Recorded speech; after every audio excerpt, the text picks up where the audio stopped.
When it comes to young adult dystopian books, there are many to choose from, but I feel like in the minds of everybody, there are three that really stand out as being sort of the OGs when it comes to this genre. And today, I'm going to be reading those. Hi, my name is Angel. Welcome back to my channel. Welcome to a new reading vlog. This is episode 1, where I will be reading the OG dystopian novels of our generation. So, of course, we're going to be reading Divergent. We're going to be reading The Maze Runner.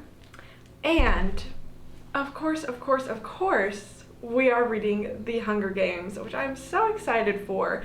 So, let me start off with these two. I have seen the movies. I've seen all of the movies in the series for both of these, but I have never read the books, because I am a Hunger Games girly through and through. Let me give you a little bit of a background. So I've always loved reading. I've always been a reader throughout elementary school, but there's one pivotal moment in my life that I remember. My cousin, which shout out to her if she's watching this, she told me about this book called The Hunger Games, and she said, you really have to read it because it's crazy. So she lends me her copy. I read it. I'm hooked and I'm obsessed. And I remember finishing that first book, and I didn't have the second one. I didn't have the continuing series. And I remember like actually crying to my mom. I was like, I need these books. I need to know what happens. And my mom was like, you're kind of crazy, but okay. So my very lovely mother, shout out to her if she's watching, she ordered me the box set for The Hunger Games. And I remember the day that this came in the mail. I was off from school. I don't know, I think it must have been during the summer because I wasn't at school, and the mail got delivered, and I ran out there and I see the box, it's here, and I was like, immediately tore into the package, ripped out Catching Fire, and just devoured it because I was like, I need to know what happens. And the same is true for when I got to Mockingjay, just absolutely devoured it. Like many others, these are definitely the books that I credit my strong love of reading to. Like I said, I've always been a reader, but like this changed me. This changed me. I've never been so connected to a series and to a world and to characters. So I read the entire series before the first movie came out, and then I went to go see the first movie in theaters with my dad. And then from there, I made it a tradition to reread all of the books before each of the movies came out. So I reread them before Catching Fire, and I went to see Catching Fire, and then I reread them before Mockingjay Part 1, and then I think I reread at least Mockingjay before the second part. I don't know if I read all three of them, but the point is, I've read them a few times, okay? But I haven't read them probably since the last movie came out. So that's a good bit of time that has passed between then and now. So I'm really excited to finally reread them. I've seen the movie plenty of times throughout that span, but I've never picked the books back up. So I'm really excited that I get to reread these. So this series, I think, as far as like the reading vlog and what I'm really sharing thoughts on, I will most definitely be focusing more on these because I haven't read them before. And of course, there's probably going to be a little bit of comparison to The Hunger Games in my mind with these, and I want to see how they stand out. Hopefully I can really enjoy these as well. When it comes to reading The Hunger Games for this series, like I said, it's a reread. So I won't probably be going too much into like the plot details, but I will definitely be telling you how my feelings are going with that reread, and we'll see at the end. Hopefully I can find another dystopian series that I really love, but I don't know. I don't know if anything can touch The Hunger Games. But I guess we will just have to wait and see, so let me go ahead and start the first book. They call it Divergent.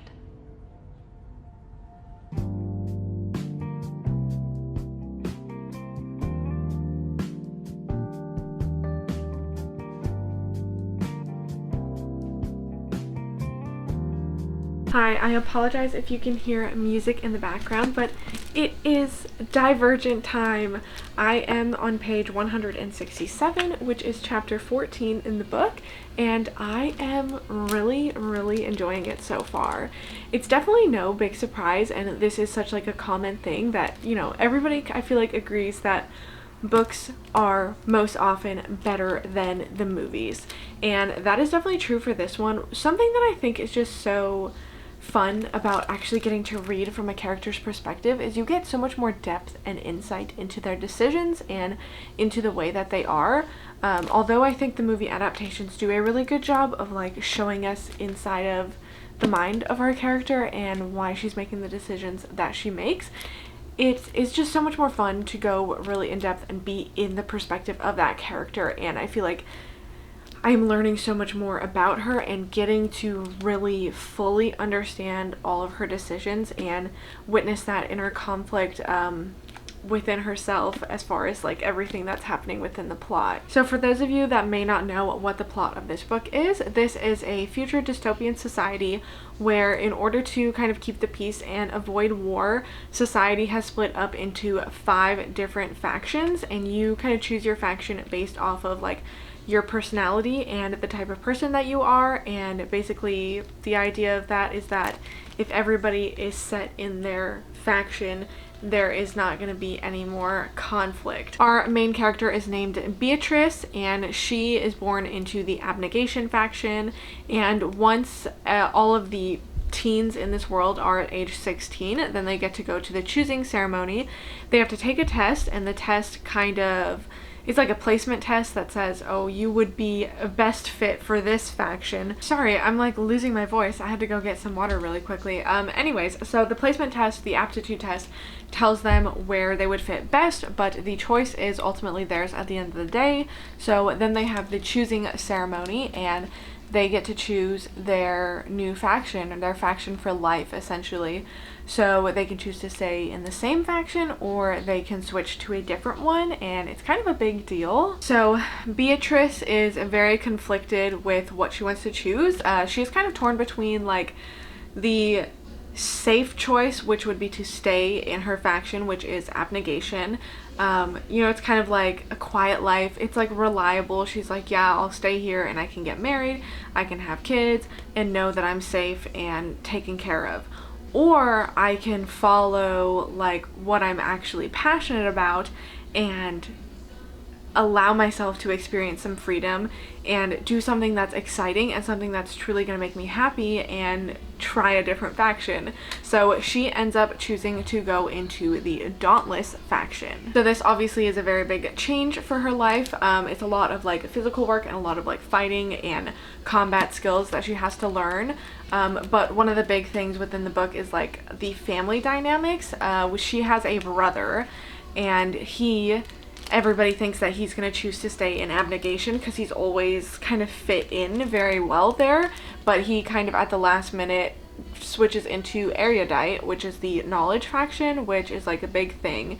And this like becomes more present throughout the series, and you can definitely tell that it's there during the movies, but I feel like you really more earlier on, I feel like you get a insight into that the tension between the different factions, especially with abnegation and erudite, and like I said, it gets expanded as the series goes on, but I feel like I really like the way that was set up in the story. There's also like a big kind of scandal that one of the kids from abnegation, a few years before Beatrice gets to go to her choosing ceremony, he decided to switch to Dauntless, and it was this big thing because then there were all these abuse allegations against his father. And so that's really interesting to read about, as well as like her choosing to go into Dauntless a few years after this has happened, and then the fact that both children in this household chose different factions. Like, it's that implication that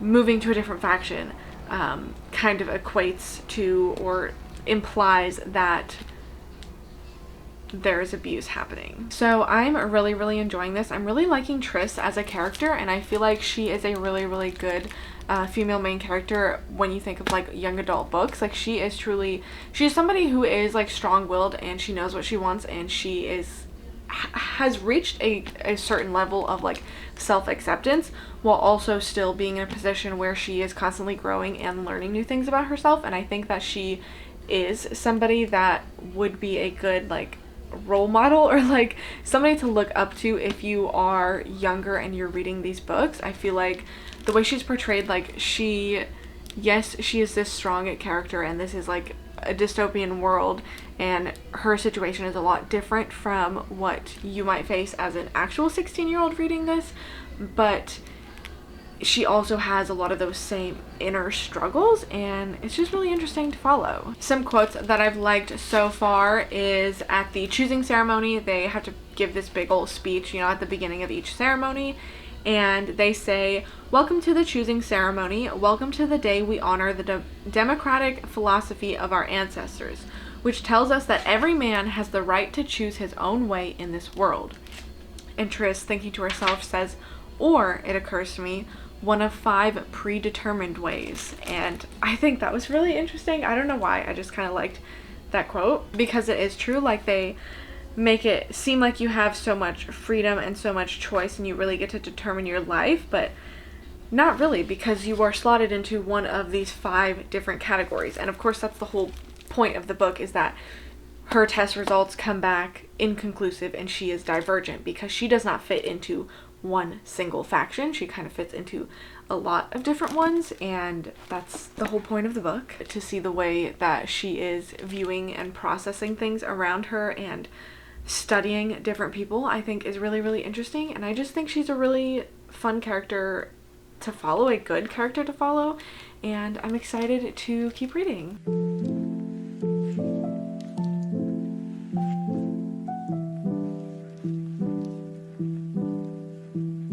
Day 2 of reading Divergent, and I am on page 408, which is chapter 32. I am 80 pages away from the end.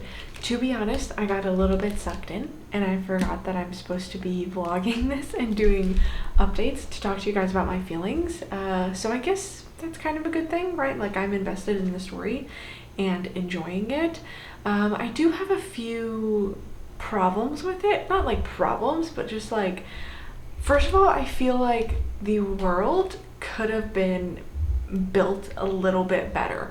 Like, we know that there is a wall around the entire society that they're living in where the 5 factions are, but we don't hear anything about that, or we don't get any like background. Like, certainly the people in this world have to be taught like history, right? Like, they know that they have the factions because there was like some war, there was like conflict in the past, but even that, it's just, we don't get any other explanation aside from that there was wars happening, and so they set up the factions. But like, who decided to set up the factions? Like, how did that happen? What is the wall that's around the society?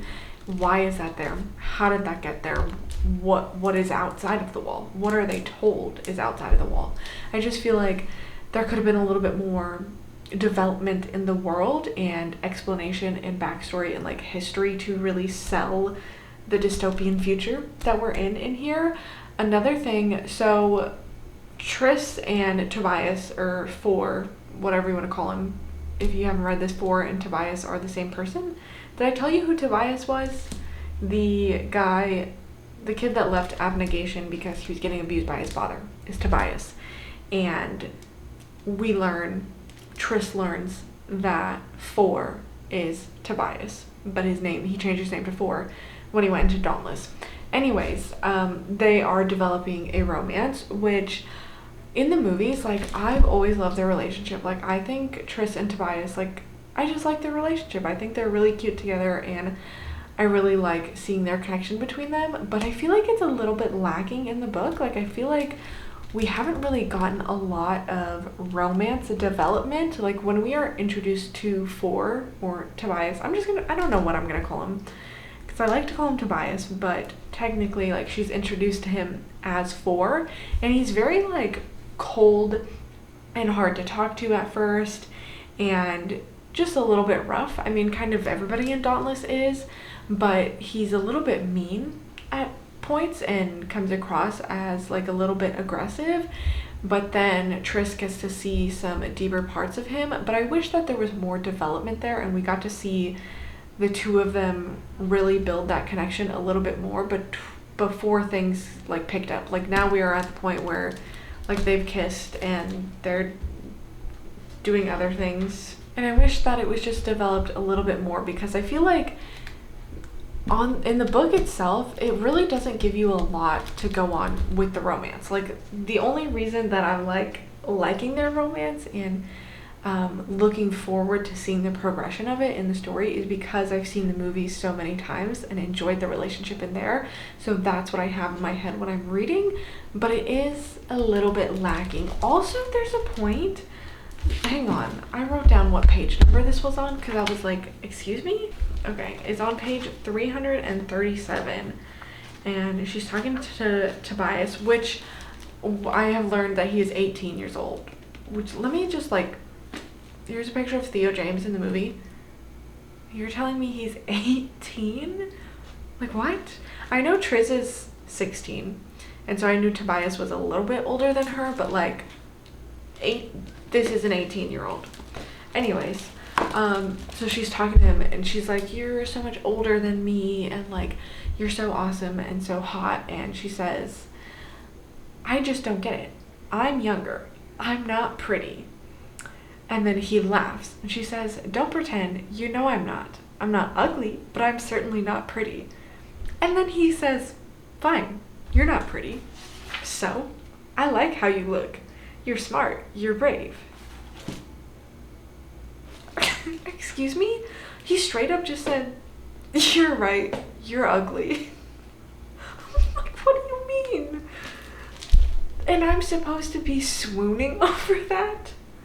Like, excuse me, what? I feel like even if I read this as a teenager, I'd be like, what the hell is that? Those are my feelings thus far. I'm still really enjoying it, but it is really hard to view that like objectively. Like, am I enjoying the book itself, or am I enjoying the book paired with the imagery from the movie that I've seen multiple times? And does the book itself hold up as strongly? And I don't think that it does. But it's also really hard because in the back of my head, I'm just like how it's hard not to compare it to the Hunger Games. And the Hunger Games is like top tier for me, as we've heard. I don't need to talk about that again. So it's hard to not, in the back of my head, compare this to the Hunger Games. And it's just not nearly as good.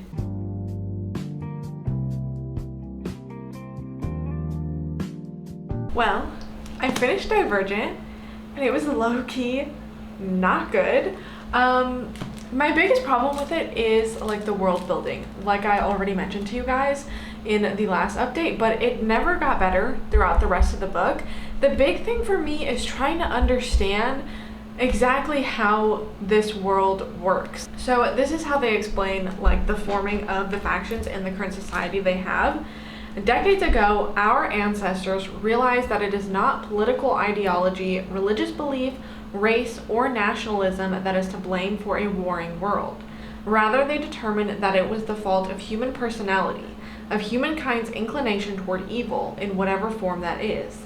They divided into factions that sought to eradicate those qualities they believed responsible for the world's disarray.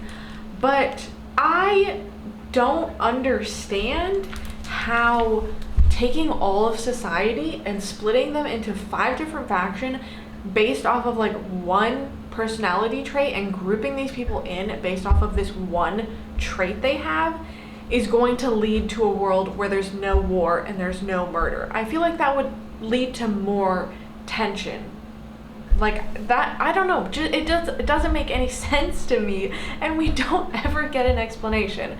We know that you're in the factions or you're factionless, and the factionless are pretty much like homeless people, but they have all the other jobs that nobody else wants. They live in poverty, doing the work no one else wants to do. Janitors, construction workers, garbage collectors, make fabric, operate trains, drive buses. That doesn't make any sense to me either.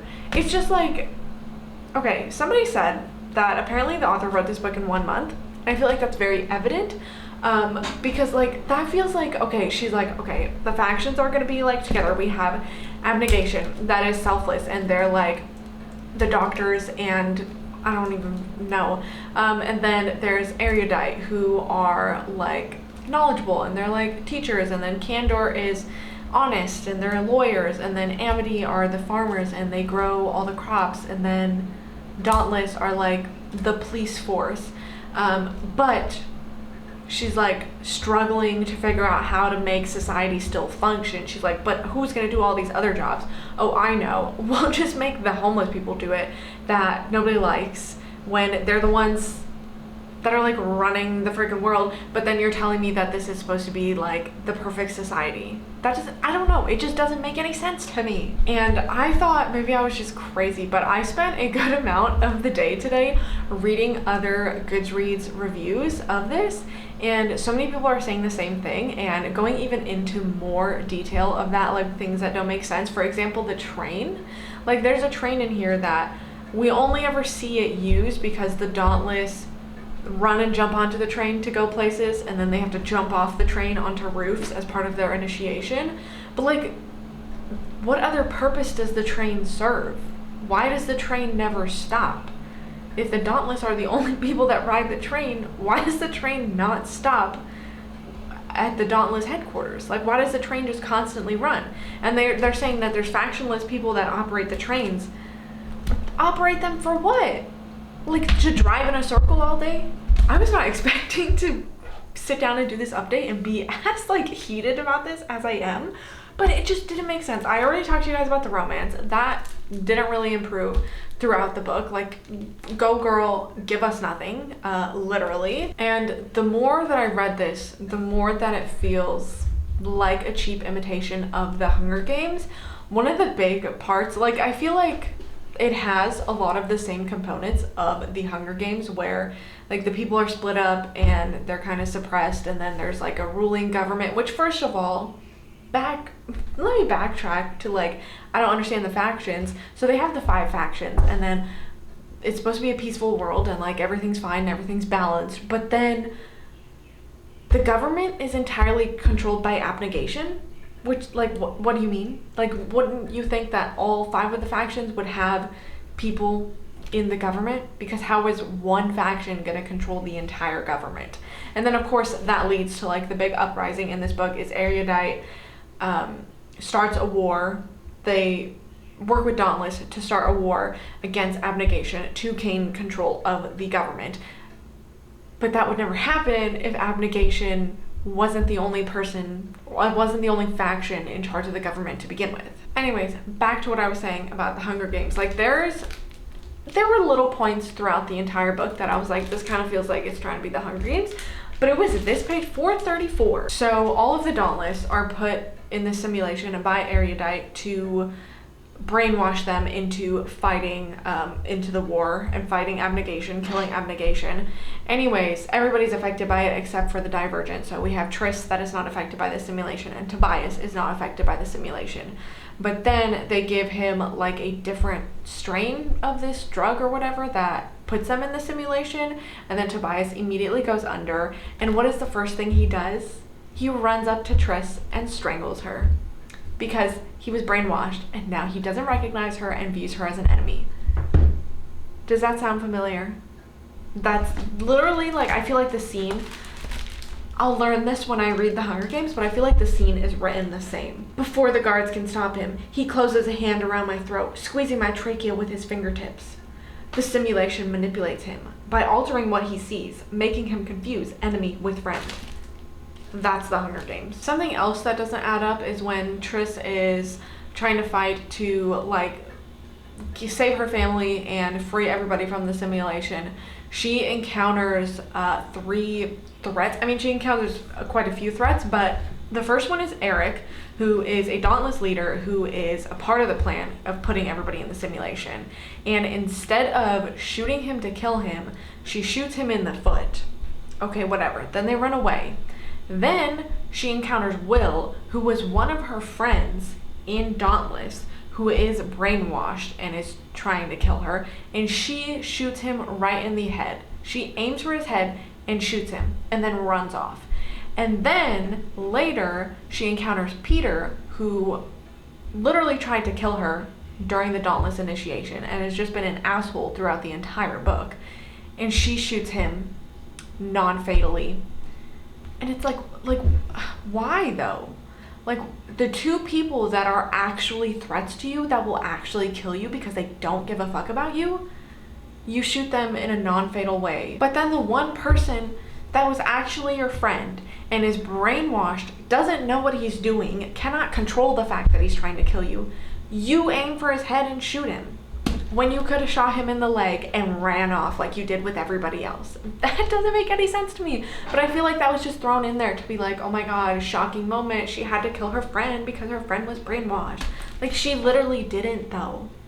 She didn't need to do that, but she did it anyways. Don't get me wrong, there were a few things that I enjoyed in here, but I feel like this is definitely a book, and maybe it goes back to the fact that she wrote it in a month. This is very like, on the surface, it seems like a super fascinating concept.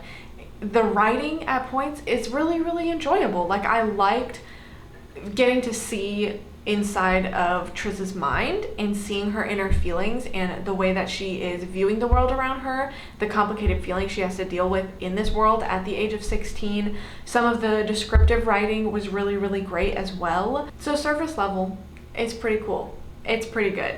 If you try to dig below the surface, all you're gonna find is a bunch of plot holes. The more that I think about it, the more things that are jumping out at me that I'm like, that doesn't make any sense. However, like, there are a few things that I enjoy in here. I like the overall like dystopian themes and like conversation, I guess, criticisms of society. Especially, I feel like any sort of dystopian fiction, the further we get into the future, just becomes more and more relatable and more like relevant to the times. Once you really start to think about the plot and everything that's going on, even like the whole idea, the whole concept of the book of Divergence doesn't make sense when you really think about it, because being divergent means that you have more personality traits and more skills that you don't fit into one faction.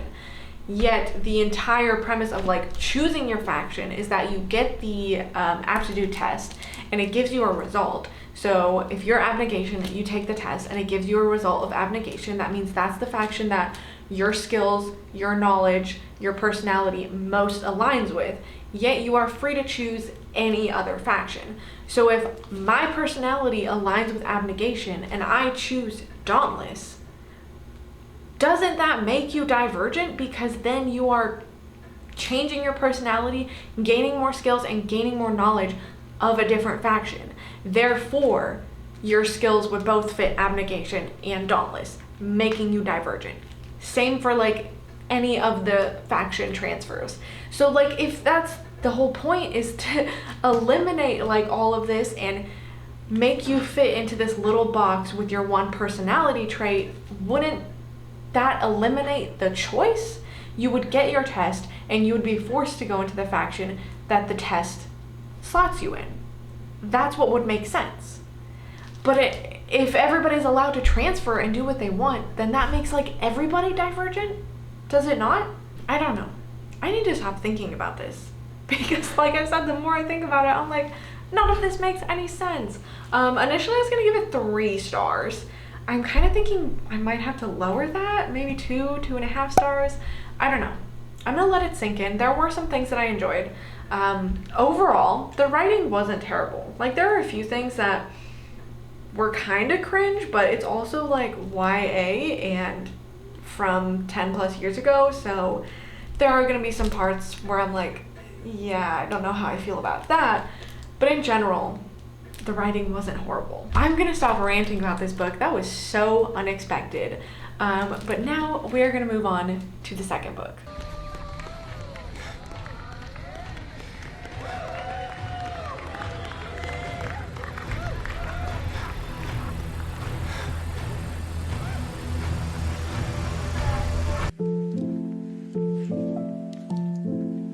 150 pages through The Maze Runner now. I just got to chapter 24, and I'm really enjoying it so far. I will say, out of the 3 series that I'm reading for this video, obviously you guys know how I feel about the Hunger Games, but The Maze Runner was always the one that I feel like I was the least interested in. I've seen the first movie probably 3 or 4 times now. I've seen all of the other movies at least once. I think maybe I've watched the second one twice, but it was never one that really stood out to me. But I find the book to be very, very compelling. Like, we get right into the action from the very, very beginning. It really draws you in and gets right into the story, which I really, really like. I feel like it's an extremely compelling story. We have a main character named Thomas, and when the book starts off, he is essentially in this box that is very dark. He doesn't know where he is or why he's there, but the box is ascending. And once it gets all the way to the top of wherever it is, it's kind of like an elevator mine shaft type of vibe. These doors open, and he finds himself staring at a group of teenage boys, and he comes to learn that he has arrived in a place that they refer to as the Glade, which is pretty much this large open area that is entirely surrounded by these giant cement walls. And we come to find out that outside of the walls are a maze, and every night there's giant doors on the walls that close, and there are these creatures that lurk in the maze, and they are out pretty much all the time, but they are much more active at night. So during the day it is not safe, but safer to venture out into the maze. But if you are stuck out there after the doors shut, you are as good as dead, because the creatures come out and they will kill you. So they have kind of like a little society sort of set up within this area. They have a farming area where they grow crops. They have a like animal area where they grow animals. That's not, what is the word? Care for animals. And then slaughter the animals for food. So everybody here has like their own little job, and it kind of functions as a society to make the place run. But the main goal here is to figure out what's outside of the maze and to escape, because none of the boys remember why they are there. The only thing that they remember is their name. They've all arrived the same way via this box, and some of them have been there as long as 2 years, but they get a new addition every month. They get a new boy that comes up. So we have a group of what are called the runners, and these are people that go out into the maze as soon as the doors open first thing in the morning, and they just spend the entire day running the maze, trying to map it out, and trying to stay alive and find a way out. But it is extremely difficult because the walls within the maze change every day. So it's not the same pattern every day that they go out, and it's a struggle. So when Thomas gets there, things immediately start to change. One of the most notable things that happens is the day after Thomas arrives, they get another arrival in the box, which, like I said, usually they were regularly scheduled every month. They would have somebody come up, and the odd thing about this one, not only because it came out of a schedule, but it's also a girl. And when this girl arrives, she doesn't really say anything. She's kind of like in a catatonic state, like she's not talking to anybody. They think she's dead at first, and they find her holding a note of paper that says she is the last one ever, which means there's not going to be anybody else sent up. But it's very, very interesting. They get their supplies through this box, they get electricity, they get water for their crops through pipes in the ground because it doesn't rain in the area that they are. But none of them know why they're there. They don't know what's outside of the walls. They don't know what the world is like. They don't remember their family, only their names. And they are all, I would say, within the ages of like 12 and 17. So preteens and teenagers. That's about it so far. Things have been progressing very, very quickly. Well, maybe not quickly because I am 150 pages in, but very steadily. Like, a lot has happened so far. We have just gotten to the point where Thomas and a couple other people find themselves in the maze overnight after the doors shut, and they are the first people to ever survive the night inside the maze. So that's kind of like a profound thing that's happening, and there are a lot of changes, like I said, coming about, people remembering things, and it's kind of clear that like Thomas is almost like a catalyst for this new era within this situation. So I'm having a great time with it. It does have me very, very hooked, even though, like I said, I've seen the movie, so like I kind of know what happens. I'm still very, very interested in the book. The only thing that I would say I kind of have a problem with, and I feel like I understand why it's there, but it's like a little bit cringe to read, is that the boys in this area in the glade, they don't have like their own language, but they have like some words that they've kind of made up to use. One of them is clunk, and then there's also shank, and then shuck are like the three main ones. Clunk is, they describe that they came up with that word because clunk is the sound that their poop makes when it hits the pot that they are pooping in. And then shank and shuck I feel like are very clearly just like replacement swear words, and I understand it because like it's a young adult novel, you don't want to be throwing the F word around, but it feels a little unnecessary. Like, what? They're like, oh, this is a pile of clunk, you're a clunk face. Just say the word poop, or like think of something else. Like, I don't know.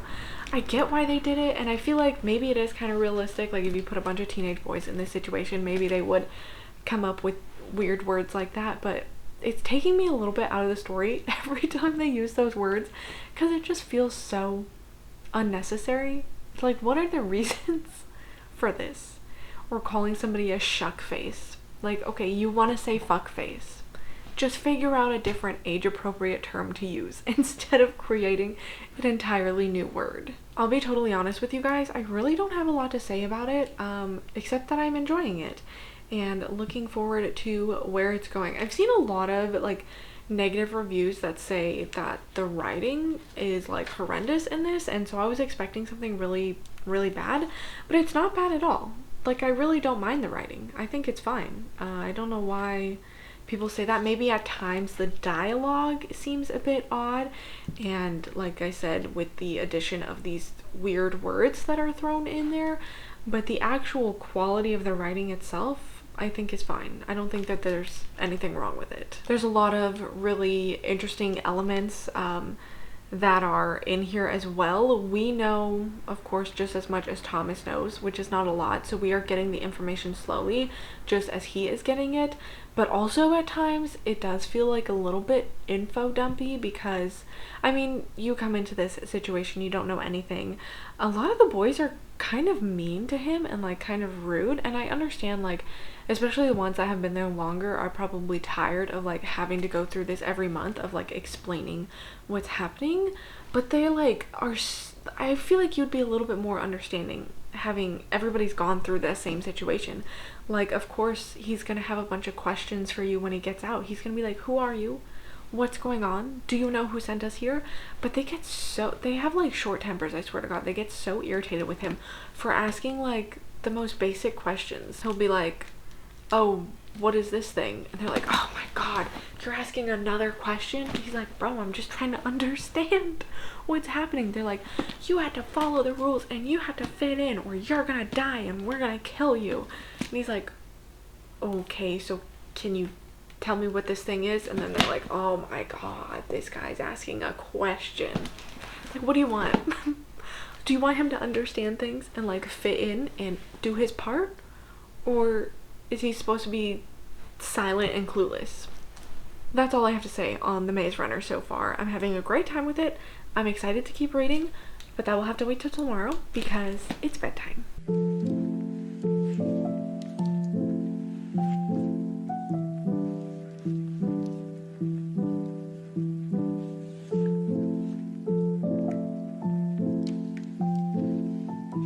am now 300 pages through The Maze Runner, which brings me to chapter 48. I have about 75 pages left in the book. Really, I'm only doing this update because I feel like I should do an update before I finish the book, but I don't honestly have much more to say about it. Like, I feel weird getting on here and being like, I have nothing to say about this book. I'm enjoying it though. Like, I am very much invested in the story and the plot and where things are going. Something that I've noticed, although I've said like I've seen at least the first movie 3 or 4 times, but as I'm reading this, I'm realizing that I don't remember the movies like at all, unless things are just like drastically different between the book and the movie. There are so many things that are happening that I'm like, I don't remember this. So that's obviously been kind of fun because I don't know what's gonna happen. Like, I get to get shocked by everything that's going on and it feels like new to me. So I am enjoying it. There have been a lot of developments. Like I said, from the very beginning, things progress very, very quickly. Once Thomas arrives and then the girl arrives the day after him, like, things are changing very rapidly in the Glade with the situation that everybody's in. Like I said, when the girl arrives, they think she's dead because she's not really like moving or waking up at all. And then she is in sort of like a coma state for a while before she eventually wakes up, and we come to learn that her name is Teresa, and she has a lot more memories than everybody else. Not that she like fully remembers everything, but she has like these vague visions of her life before, and she knows that she knew Thomas, and she believes through her memories and her visions that her and Thomas are responsible for what's happening. She thinks that they are like a big part of everything that's going on. There's also an interesting aspect with Thomas and Teresa where they can actually telepathically communicate, which has been interesting. There are definitely parts of this book that definitely feel very like sci-fi. So right now, the part that I'm at, I know I told you guys previously that there are creatures in the maze. They call these creatures grievers. Don't know why. They never really explain how they came up with the name for that, but that's just what they're called. However, whenever anybody gets stung by a griever, they have a serum for it. And as long as they make it back in time to receive the serum, then they survive. But with the serum, they go through this like very intense transformation. They call it the changing, and they basically get a lot of their memories back, or they see certain memories and visions of like what the world is like and why they're there. And there have been a couple of instances where people have previously gone through the changing and they recognize Thomas when he gets there.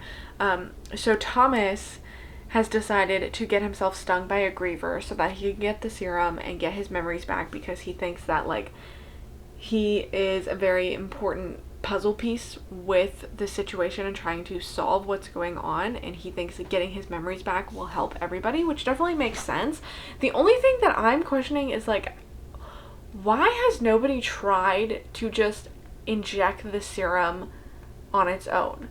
Like, the only time they use the serum is when somebody gets stung by a griever, and so because they get stung by a griever, they use the serum, then they go through the changing. So they believe that the changing is linked to the griever sting.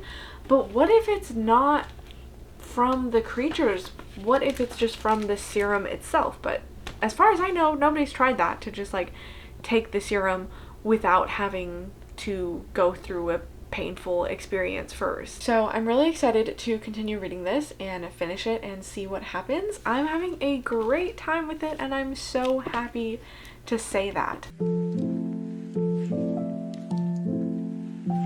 So it is the next day, and I have decided I'm gonna give The Maze Runner 3.5 stars, because though I did enjoy it for the most part while I was reading it, I feel like some things with the plot could have been a bit stronger. The main thing I feel like is the fact that they don't really ever solve the maze for themselves. They kind of rely on the changing to bring up their memories from the past, and that's the only reason they get anything done. Like, everything just feels a little bit too convenient, and like they didn't really have to work that hard for it, because Thomas, he goes through the changing, he gets his memories back, and then all of a sudden he wakes up and he's like, I know exactly what to do and how to get out of this maze. And it's just like, he just remembers it. Like, they never really, not that they never worked for it, but it didn't really feel like they had to do any hard work, at least for the timeline that we're following. I think maybe if we got to see a little bit more insight into what it was really like at the beginning with the first group of boys that was there 2 years ago and everything that they've done in that time, it would have felt a little bit more well earned. But even with that, I feel like there were some things where, like, Thomas woke up, he had all these memories, he was like, let's do all this stuff, and he like kind of came in and took control and started coming up with all these ideas. And it's a little bit crazy because everybody else has been there, not everybody, but a large portion of them have been there for 2 years, and they keep telling Thomas, we tried everything, we tried that already. And then, except for the one thing that actually solves the maze, they didn't try. But I feel like how could you not try it? I guess I don't really have to hide spoilers because this is definitely like gonna be a spoilers vlog. But basically, so they run the maze every day and they make maps. The maze is split into 8 different sections, and they have a runner that goes through each section, comes back and makes a map of it, and they compare the maps day to day, and they find that the maze changes on a like monthly cycle. But then Thomas gets the brilliant idea. He's like, but you're comparing one section by day. What if you're supposed to compare that section to all of the other sections that make up the maze? And I'm like, you people have really been here for 2 years and you never thought, why don't we lay out the sections in order and look at them that way? Like, why did it take 2 years and then Thomas to have this vision and get these memories back for them to have that idea? Like, that just seems a little bit unrealistic to me. So that's why I feel like it would have been good to get some insight into like what it was truly like in the very beginning, and actually have that feeling of accomplishment of like they actually worked for it, instead of everything just kind of coming up very conveniently through their memories. So I know I touched on this before because I see a lot of criticism for the actual writing of the book, and while I was physically reading it, I honestly didn't have that big of a problem with it, aside from like those weird slang words that I wasn't really a fan of. But for the last few chapters, I switched over to audio and listened to that for a little bit. And now I can understand why people criticize the writing, because something about, I guess, somebody else reading it to me, I was like, I understand why people don't like this. Like, the sentences are very short and like choppy almost, and it's not like horrible writing. There are definitely much more poorly written things in this, but of course it's not a great piece of literature. It's not the best written thing that I've ever read, but I definitely do see why it bothers some people. Like, it's just very simplistic, and it's like, let me see if I could maybe find a portion to share with you guys. The bus never slowed. Teresa remained silent next to Thomas. He finally got up enough nerve to ask the woman sitting across the aisle. "What's going on?" he asked, not sure how else to pose it. The woman looked over at him. Wet, black hair hung in strings around her face.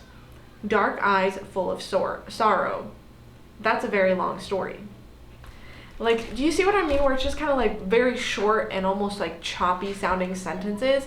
And I guess when I was reading it and I was reading it in my head, it was fine. But then actually having somebody else read it to me via the audiobook, I was like, this does seem a little odd. I definitely like this one more than Divergent. I like the way that it ended because it definitely does end on a cliffhanger where you're like, okay, I need to pick up the next book and figure out what happens. But it's not my favorite overall. So I feel like 3.5 stars is a good rating. When I initially finished it, I was kind of thinking of giving it 4 stars, but then I thought a little bit more about it and I was like, no, because there are some flaws with the book for sure. So that's where I'm gonna leave it for now. Next, of course, I'm very, very excited for my reread of The Hunger Games. So I will see you guys once I get a bit of the way into that one. Welcome, welcome, welcome. Happy Hunger Games! And may the odds be ever in your favor.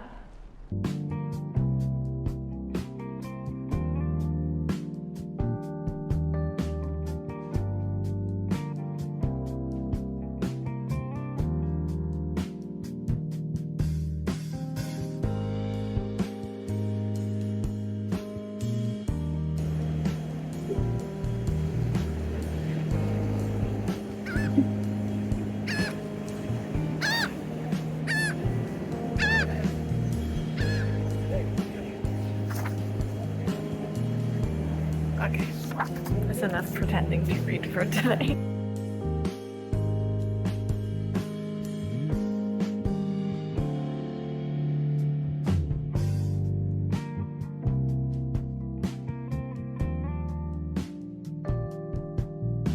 It is Hunger Games time.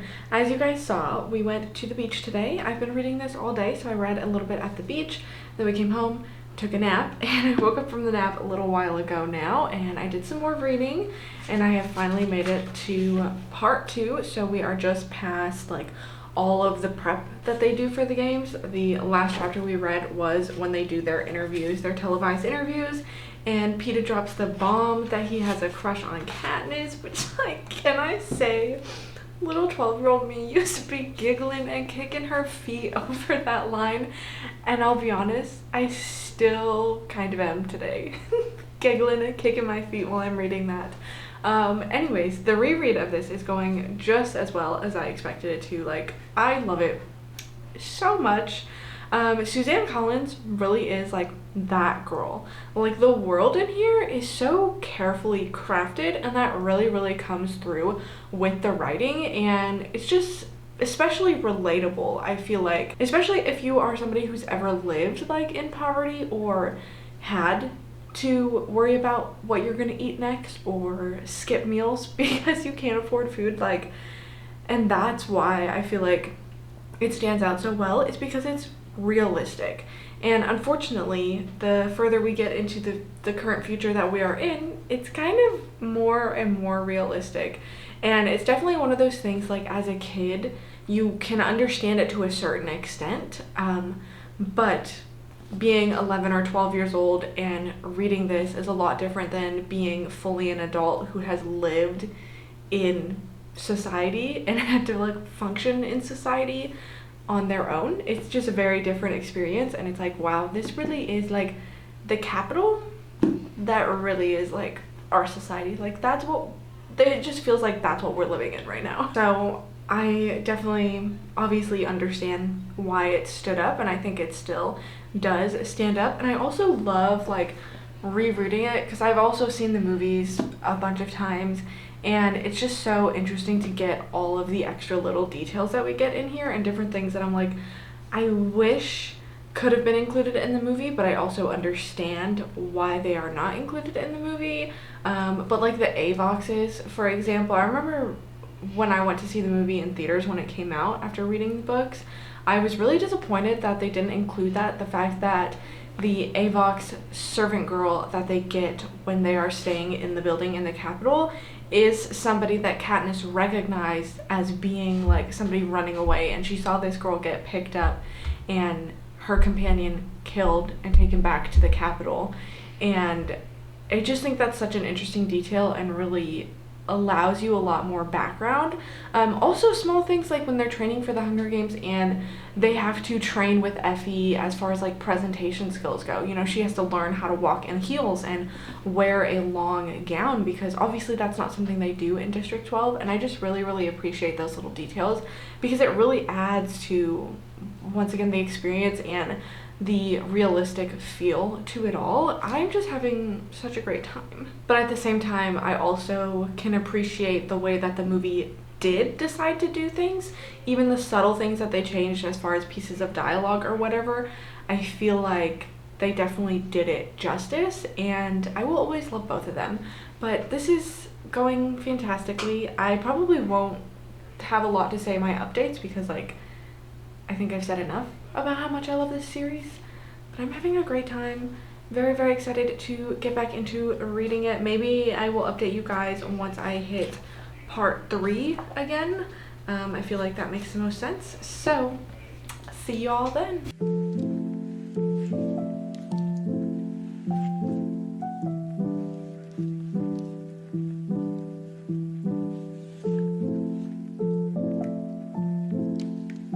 I am now finished with the Hunger Games, and I did not come back to update you guys while I was reading it because honestly I didn't have a lot to say except that I was loving it.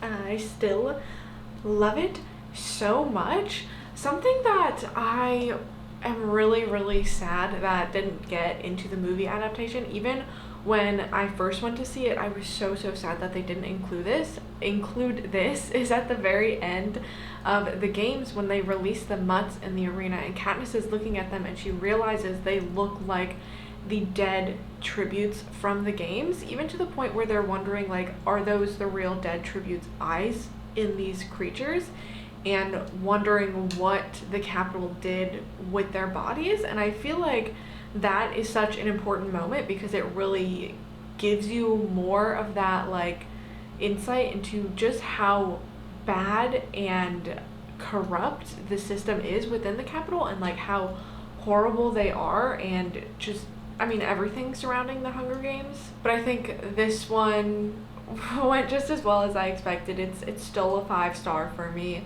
and I really like the way that it ends, and I can definitely see why little, however, 11 or 12-year-old me, when I read this for the first time, was like, I need to pick up the next book immediately to know what happens, because it ends on such a tense note with like Peeta finding out that not everything about the way Katniss acted is like real, because it was partly a strategy between her and Haymitch to create this love story and give the audience something to root for with that, and that maybe Katniss does not actually feel that way about him, even though that is the way he feels about her. And so it's that moment of him realizing that it's not real, and putting Katniss in this really difficult spot because like she did what she had to keep them alive within the games, and didn't realize how real it was for him on his part. And being so young, and she has, you know, these feelings towards Gale, who is somebody that she's grown up with, so naturally she's going to grow very close to this person in a romantic way, especially through your formative teen years, and then just the society they live in, having to grow up a lot sooner than you normally would, and then being put in such a unique situation where she pretty much like is indebted to Peeta from the way that she views it, because of Peeta giving her the bread back in the day when she was moments away from starving to death, and he saved her life, and she did everything she could to save him during the games, and it just puts her in this really difficult spot because of course she cares about him. I feel like that's very evident, but now they are stuck in this relationship. She has to pretend to be absolutely enamored, in love, head over heels with him for life, and it's just, I don't know, a difficult situation for both of them, and for being how young that they are. And I'm just so ready to continue my read in this series. In conclusion for this video, I went on a couple of rants that I was not expecting to go on. I love this just as much as I was expecting to, and I'm really excited to continue in the series and learn about what happens next in all of the books. Although I will say I'm least excited for Divergent, especially knowing like what happens later in the series, and I know even people that are fans of the series don't like the way that the continuing books were done, but I'm really excited to finish this, because as soon as I finish reading the main series for this video, I get to read Sunrise on the Reaping, and I'm so ready, especially because like in here they even talk about Haymitch's games and like pondering how he won the games. Anyways, it was really funny to pull these out after so many years, because you can see like they are kind of old, and so some of the pages are definitely like yellowing a little bit. They have some spots on them. There's also like a page in here that I swear is smeared with like Cheeto dust, which thank you to younger me for, you know, imprinting those Cheetos in here forever, so that I'll always know that I was eating Cheetos once upon a time while I read this book. Anyway, that brings us to the end of this episode. So thank you guys so much for watching. I know this was another long one. Somebody tell me to be quiet. But I'm so excited to continue the series and see you guys in the next episode.